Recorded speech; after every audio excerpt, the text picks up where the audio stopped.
Ceir 5 datganiad yr hyn sy'n bwysig o fewn y maes dysgu a phrofiad iechyd a lles, ac mae'r 5 yn ymwneud â phethau gwahanol, ffactorau cymdeithasol, emosiynol, diwylliannol sy'n effeithio ar ein dysgwyr ni heddiw. Felly i ddechrau gyda'r hyn sy'n bwysig 1, mae hwn yn ymwneud gyda iechyd a lles y corff, a'r holl ffactorau yna sy'n dylanwadu arno ni ac yn effeithio arno ni megis diet cytbwys, gweithgaredd corfforol, bod yn actif, diogelwch rhag haint, digon o gwsg ac yn y blaen. A gobeithio trwy ddysgu am yr holl bethau hyn, bydd ein dysgwyr yn gweld bydd drwy edrych o ofalu am eu cyrff a bydd yn arwain at buddiannau gyda loes o ran eu hunan ac o ran eraill hefyd. Mae'r ail yr hyn sy'n bwysig yn ymwneud gyda'r profiadau ni, a sut mae'r profiadau hyn weithio'n effeithio ar y ffordd falle rydyn ymddwyn, yn meddwl ac yn teimlo. Ac mae'n iawn i'r profiadau hynny wneud hynny. Falle trwy bywyd byddwn ni'n profi nifer fawr o pethau bach bob dydd i pethau mawr sy'n digwydd yn ein bywydau ni.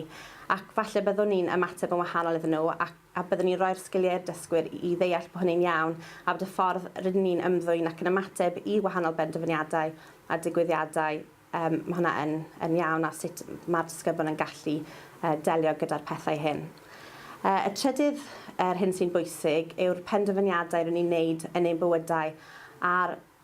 bobl sydd yn helpu ni wneud y penderfyniadau yna. A trwy roi'r sgiliau'r disgyblion i ddeall yr holl bethau sy'n gallu dylanwadu ar benderfyniad, gobeithio bod nhw'n defnyddio'r sgiliau hyn i wneud penderfyniadau gwybodus ac ystyriol, nid yn unig i'w hunain, ond i bobl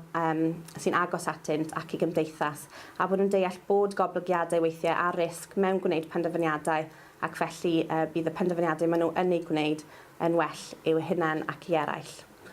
Y pedwerydd yr hyn sy'n bwysig yw yr holl ddylanwadau cymdeithasol sydd gyda ni, boed yn ein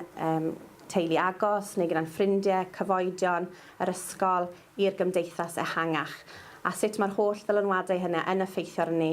ac yn siapo ac yn llunio'r ffordd yn ni. Yn amlwg rhywbeth mawr dyddiau yma yw'r byd ar-lein a sut mae'r dylanwadau yna yn cael effaith ar ein iechyd a'n lles ni.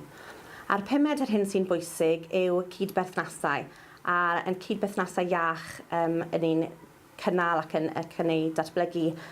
trwy gydol ein bywyd a sut yn ni'n delio nhw. A bod y cydberthnasau iach yna boed yn berthynas gyda teulu, gyda ffrindiau, yn broffesiynol, neu yn rhywiol, bod y perthnasau